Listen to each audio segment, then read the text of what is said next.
Hello everyone. To make cold coffee at home, we need instant coffee 2 teaspoons, sugar 2 tablespoons, and milk 1 glass. So, you don't need any mixer or blender, we just need a shaker. Add 2 tablespoons of sugar in the shaker. You can adjust the amount according to your taste.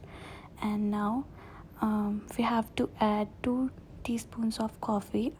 I'm using coffee sachets by Nescafé, and if you don't like strong coffee, you can add 1 packet, that's up to you.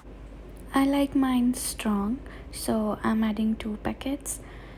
So after adding coffee, we have to add milk to the shaker. So here I'm taking the whole milk, but you can add skimmed milk.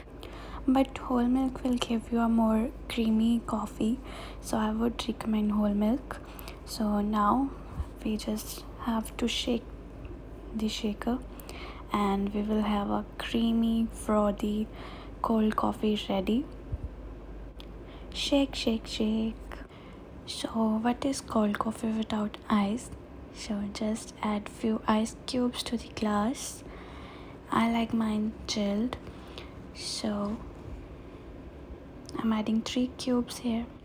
Now pour the coffee in the glass and see the magic.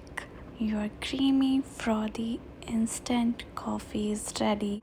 See how tempting and delicious it looks, and it took me only 2 minutes to make this instant coffee. This used to be my hostel favorite.